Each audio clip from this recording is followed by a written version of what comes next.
So there has a video that there's a game that has been lurking around on Twitter or X, whatever you like to call it. This game's called Wardogs. Very interesting looking game. And it's made by developers that made Ready or Not, some from Battlefield, and other tactical shooters. And it looks very interesting. Let's check it out and see what's going on here.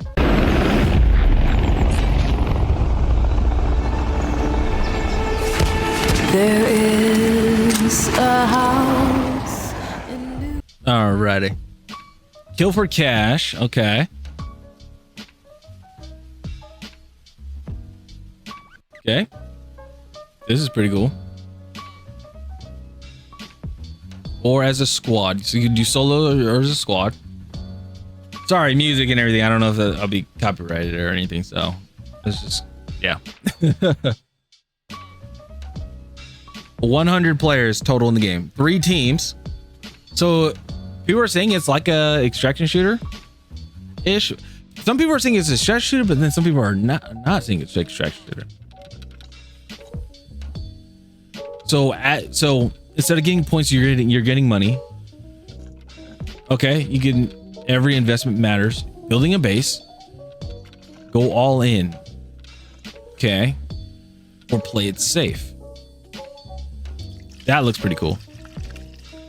Medic, sniper. Okay. This is really cool. You can still pilot. Oh. Boom. Okay. That is cool. Oh, it's not an extraction shooter. Not a battle royale. What is it then? This is Wardogs. Yeah. Everybody loves that. And you can wishlist it right now for early access. It is cool. So the finals meets Hidegar. I guess I would say that. But yeah, this is pretty cool that they are coming out with it. It's from Bulkhead. I subscribe to them. Then they have something with the early access, which was just came out, and I think this one they're going to talk about it, which is very interesting. So here we go. See what they have to say.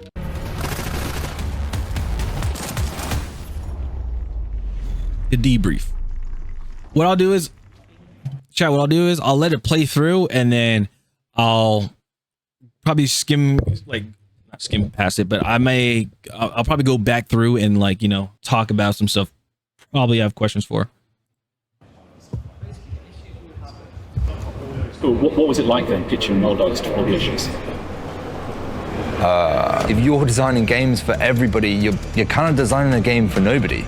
Being an actual player and then having to go to publishers and convince effectively bankers why players want this game over a battle royale is just soul destroying.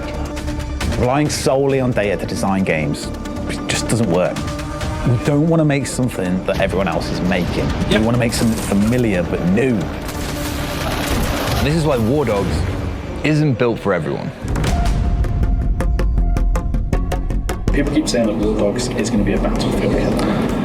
Wardogs is not a battlefield killer. Thank you. It's got its own identity. Yes. It's fundamentally more tactical in terms of decision making and pacing. It has higher highs due to the risk and reward nature of the cash system. Behind you, Joe. Got him. I know!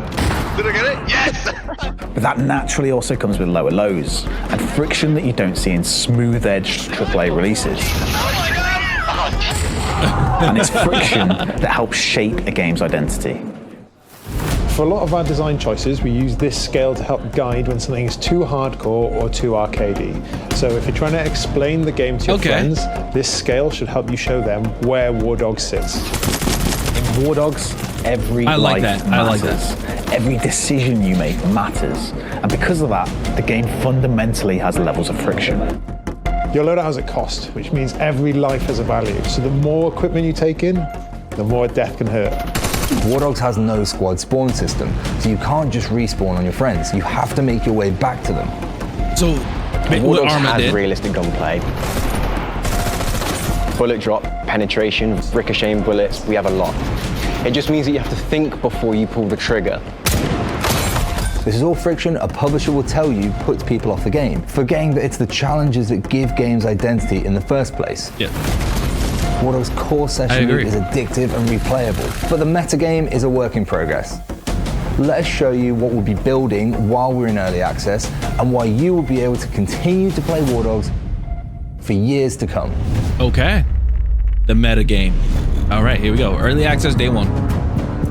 Throughout a season in early access, you'll be able to optionally exchange your banked cash you've earned for in-game gold bars. Gold bars are the endgame currency that you use to purchase endgame cosmetics that become permanently unlocked on your account. Now, here's where things get spicier. The exchange rate of cash to gold bars will fluctuate daily, which means every time that you log in, you, alongside the rest of the community, will have a choice. Do you invest now, or do you buy in the dip? At the end of a season, your cash and XP progression will reset with your cash auto-converted into gold bars. This will allow newer players to be on a more level playing field with veterans and us as developers to overhaul the meta progression throughout early access. Your gold bars and cosmetics from a season will stay permanently on your account across seasons. On top of the core loop, we'll have the following features planned, which will permanently reward your time spent in the game. Okay. Player skills will give you a meaningful way to build permanent account value across seasons. By simply playing the way that you want to, you'll earn skill points every time that you rank up. Whether you're a medic looking to revive faster, an infantry player refining weapon handling, or a pilot optimizing fuel efficiency, you can invest your skill points into the roles that match your playstyle. This incremental but permanent progression ensures that veterans can feel their efforts paying off.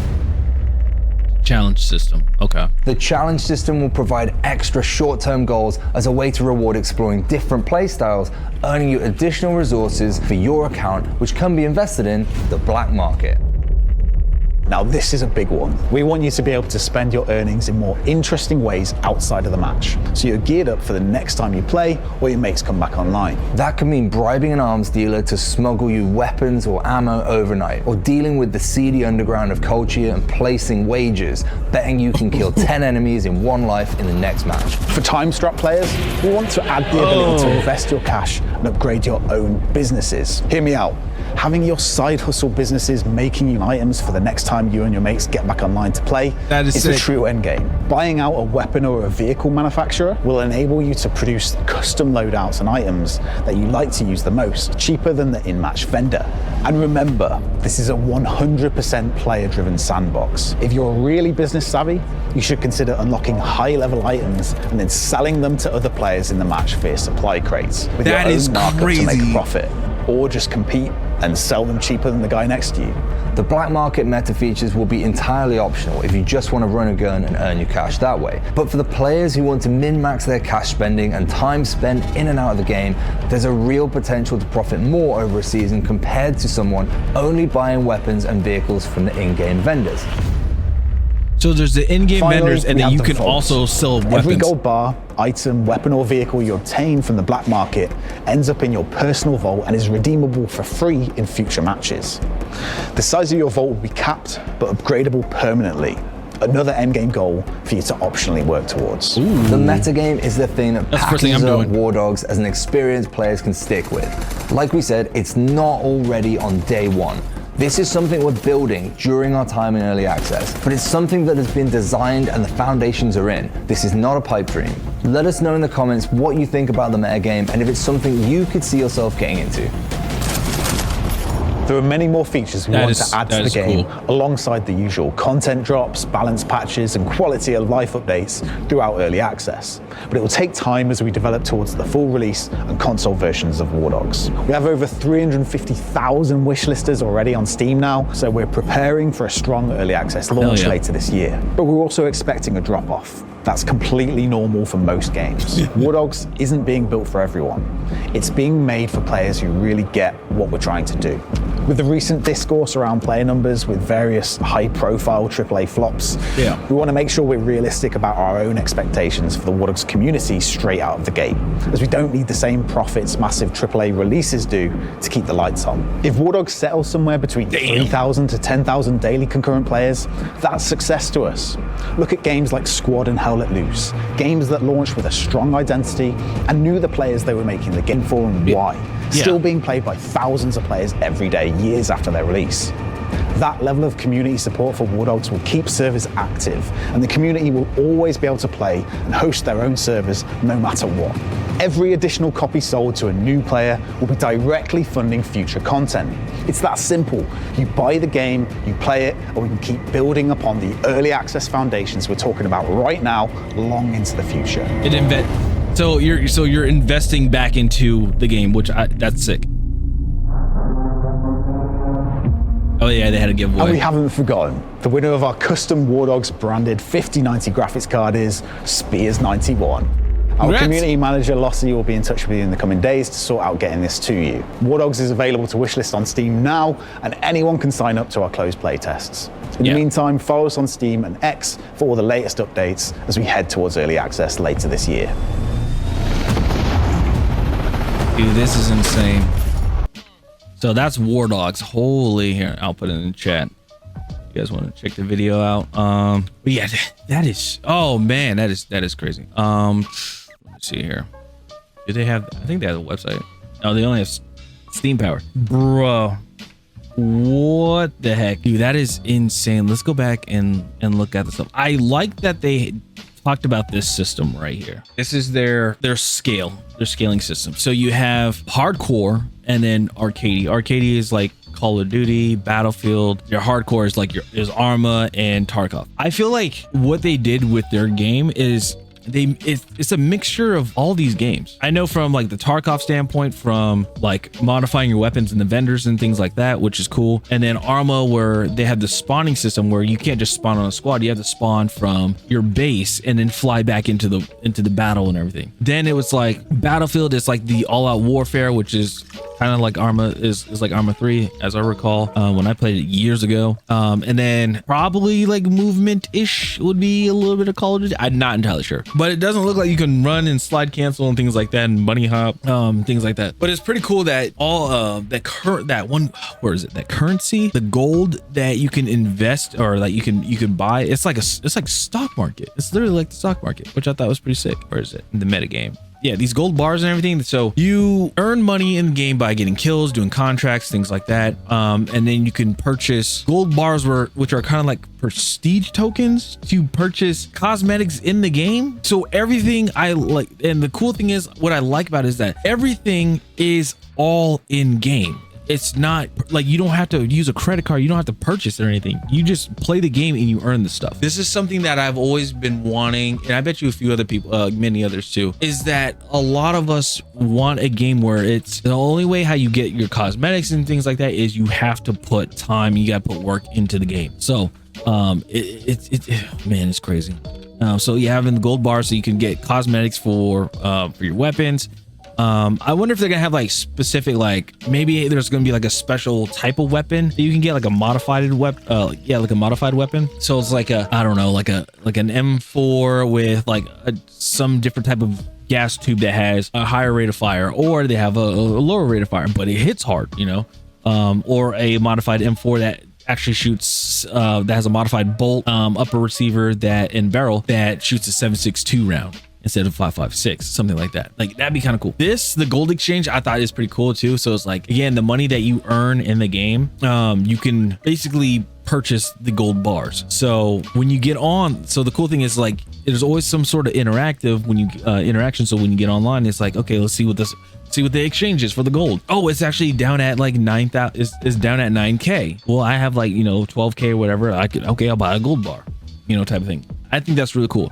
So it gives a little bit of the whole stock exchange type of thing too. I like that. Yeah, this looks really cool. Like, so they're like, okay, this is the rates of like how the cash is earned, like how many people are earning cash. So if it's super high, they may put like the gold at a higher rate, or vice versa. If it's pretty low, then they might lower the rates of golds. So this may be like a very interesting system of how they do that. Dude, this is, again, it's like really well thought out, and it's cool seeing that they got skill trees and stuff too. $14.5 million, damn.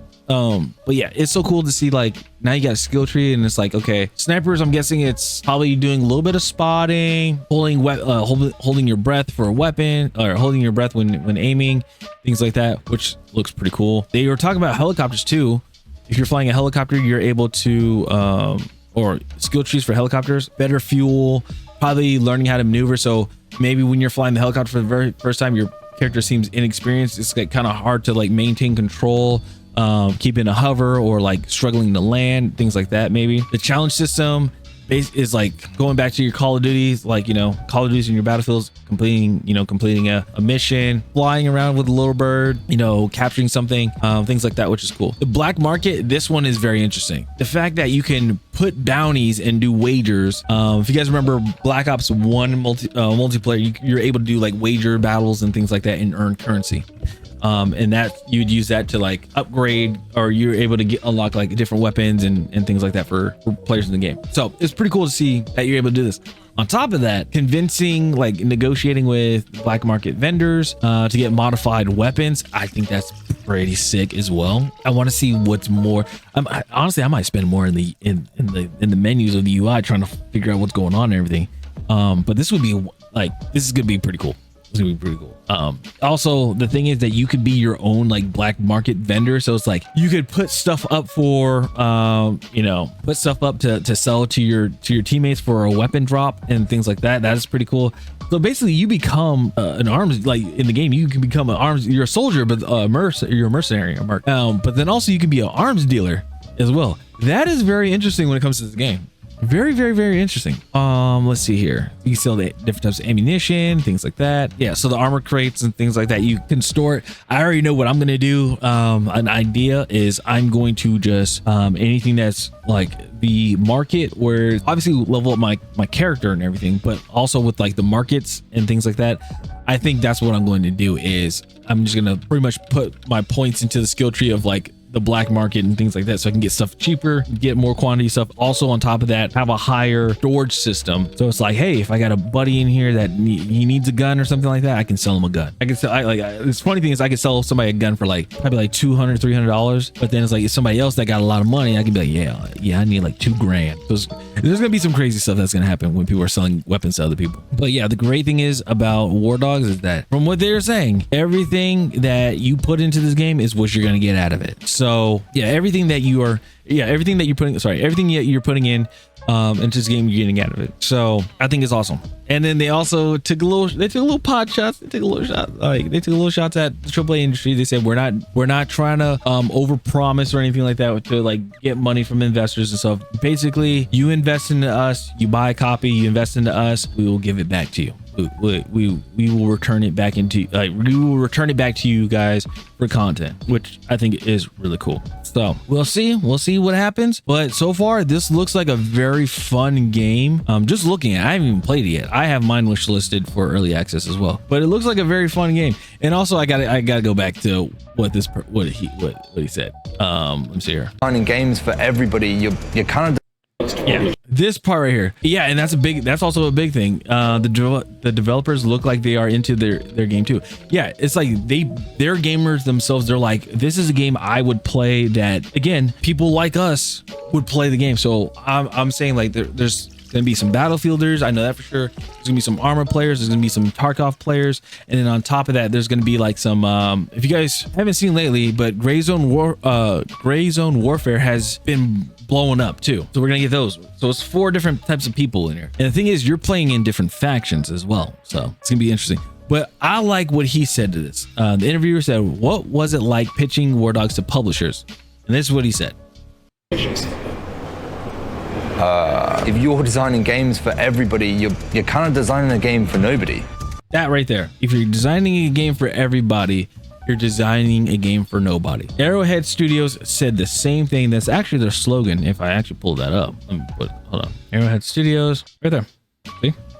Game for everyone is game for no one. And it's true. You don't make a game that's catered to everybody and you don't make a game that's catered to everybody. You don't, because you don't have a target audience. If you're saying, oh, our target audience is everybody has different takes. Everybody has different tastes. Everybody has different flavors of their games. So how are you supposed to cater a game to a person that loves action, that loves RPGs, a person that loves shooters? How do you put an MMO RPG action puzzled platformer shooter together? How do you do that? And that is the thing with AAA industry, that people are going down that route. They're like, oh, if we make the game for everybody, we'll make a ton of money because like everybody has a sense to it. Now, how this game works is because they're like, this game has a great amount of realism, so and it's going to be hardcore. They already said this game is not going to be made for a lot of the people. Some that are hardcore players, thing is, it may not be for them. They are saying it like it is, and that's what I love about why this developer said it. So let's see what else. Being an actual player and then having to go to publishers and convince effectively bankers why players want this game over a battle royale it's just soul destroying. Yeah. Relying solely on data to design games just doesn't work. We don't want to make something that everyone else is making. We want to make something familiar but new. Yeah, familiar but new. So going from that standpoint, they're inspired by other games, right? But they're not like, hey, we're gonna make another A1pha. We're not gonna make another Battlefield. We're not gonna make another Tarkov. How about we take some elements from like why people love those games, kind of fuse it together and like put our own spin on it. That's it. And then that's how you get your game. That's how people got their games. That's it. Look at Ready or Not. Ready or Not, they're like, Rainbow Six did bad. You know, they got rid of their terrorist hunt mode, which was a core thing. I will constantly say that. And they're like, so let's make our own where you hunt down terrorists, but instead of terrorists, it's not just only terrorists, but it'll be like suspects, like drug dealers and stuff like that as well. Have civilians in there, and let's make it a full-on like realistic experience. That's what Void Interactive did, and that's how we got Ready or Not. So basically taking things that you know, things that you were inspired by, and building upon that to make your own game. There you go. And the thing is, this game's not hyped up by anybody or anything like that. It's if we were going to say it is hyped up by anybody, it's by like the gamers themselves. Like I saw Jack Frags had something about it. I saw Enders have something about it. And the thing is with wardogs and their studio, they are actually like very active on Twitter, talking to people about it and everything like that. Like if you ask questions about it, people are like very knowledgeable, and they'll answer it, which is awesome. And this is why Wardogs isn't built for everyone. See, it's not built for everybody. So and it's okay to say if you play the game and you're like, you know what, hey, like this game's cool and things like that, but hey, it's just not for me. That's okay. But you know, people are gonna trash the game. They're like, this game sucks. It's not like this. Exactly, because that's not what they're trying to do, and that's why they have this behind the scenes video, which I highly recommend to check out. And also, guys, don't worry, I'll have a link down below. I keep saying that wardogs is going to be a battlefield killer. And I'm glad that the interviewer asked this, because they know the internet will make the narrative. Oh, this is a battlefield killer. This is a battlefield killer. This is a battlefield killer. Every game does that to another game. X-Defiant, people were like, oh, that's a Call of Duty killer. But there's nowhere that a developer said that this is a Call of Duty killer. You had former COD pros help develop the game, yeah, but they didn't say it's a Call of Duty killer. Wardogs is not a battlefield killer. See? It's got its own identity. Yes. It's fundamentally more tactical in terms of decision making and pacing. It has higher highs due to the risk and reward nature of the cash system. Behind you, Joe. Got him. So it's crazy. Now I wonder if there's proxy chat in this. I do. I'm very curious if there's proxy chat. The ricochet, this is going to be interesting. How they do the bullet system for different things, metal, it ricochets. So you could be running or be in an area and you fire, and the bullet might come back and hit you. Also, I don't see the hit. What they didn't show in here is the hit system. I want to know, like, if you get shot in the, if you get shot in the lower abdomen, like, are you going to be arteries and stuff like that? Like, if you get shot in the leg or something like that, are you going to be immobilized? Like, how does that work? Like, I'm starting to get very curious about this. Like, let's see. We both know that there will be proxy chat. We'll see. And said like Tarkov style damage. Yeah, it's insane. The metagame. And in early access, you'll be able to optionally. This is still sick. I think this is really cool that they did this, and the fact that this is all in-game. All this stuff is in-game. Exchange your banked cash you've earned for in-game gold bars. Gold bars are the endgame currency that you use to purchase endgame cosmetics. So I wonder for it's like, now my question is, is there like a wipe maybe or not? That's a question that I would like to ask them. Is there going to be like a wipe or something? Because they said end game currency. So it's like, is it through each season? They're like, hey, here's this cosmetic, or is the cosmetic already shown and said, okay, this is how many gold bars you need to get this weapon or this cosmetic. Become permanently unlocked on your account. And it's permanent, which is sick. Now, here's where things get spicier. The exchange rate of cash to gold bars will fluctuate daily, which means every time that you log in, you, alongside the rest of the community, will have a choice. Do you invest? So just imagine this is like your own type of daily login of, hey, instead of being like, hey, here you get a free skin or whatever, but like, this is what's going on with the gold exchange rate. And it goes back, it goes from a week back, 4 weeks, 12 weeks, to 52 weeks. So you get to see like how the flow of it is going. That's sick. Now, what do you buy in the dip? At the end of a season, your cash and XP progression will reset with your cash auto-converted into gold bars. This will allow newer players to be on a more level playing field with veterans and us as developers to overhaul the meta progression. Also, I'd like to say, I don't think there's a microtransaction of cash, of like, you know, you spend money to get like, you know, $50,000 or whatever, and you can use those to buy gold bars. I don't think there is. I think it's just all in-game stuff. Because again, if you get kills, capture objectives, do challenges, stuff like that, instead of showing points, it shows cash, and that's what you get throughout early access. Your gold bars and cosmetics from a season will stay permanently on your account across seasons. On top of the core loop, we'll have the following features planned, which will permanently reward your time spent in the game. So you get rewarded for playing the game. Player skills will give you a meaningful way to build permanent account value across seasons by simply playing the... Okay, multiple seasons. So, okay, so they have rule masteries, date. Okay. Like how many days you have left to master. Okay, interesting. So I wonder, like, will it, again, is there going to be a wipe each season where it's like, instead of having 1,000, it goes back down to 0 and then you have to rebuild again? Or does it stay and then like another role gets added, or not role, but like another skill? I wonder. Either way, they both seem cool. Way that you want to, you'll earn skill points every time that you rank up. Whether you're a medic looking to revive. Let's see the black market. Now, the black market, this one's very interesting. We want you to be able to spend your earnings in more interesting ways outside of the match, so you're geared up for the next time you play or your mates come back online. That could mean bribing an arms dealer to smuggle you weapons or ammo overnight, or dealing with the seedy underground of culture and placing wagers, betting because the gold is their currency for cosmetics. Life. Yeah, so instead of just like the in-game cash, it's like, okay, so if you want to get this skin, you have to get it's going to cost you 5 gold bars. Well, how do you get that? You have to play the game to earn cash, and then you go to the gold exchange, and then you take your cash that you earned in game, your points, your cash, whatever that you earned in game, convert it over to gold to get the weapon. Which again, it's just like, in order to get the cosmetic, you just have to play the game, which I like. You don't have to you don't purchase it with a credit card or anything like that, which I think is awesome. In the next match, for time-strapped players, we want to add the ability. Yeah. So as you saw, kill 10 enemies in 1 life in the next match. So like, as you see the kill down here, the person got $2,000, $2,000, and then like it adds up more. Time-strapped players, kill confirmed, two we want grand. to add the ability to kill assist. You got $300. So that's pretty cool. Invest your cash and upgrade your own businesses. Hear me out. So yeah, you become an arms dealer. You're a merc and an arms dealer.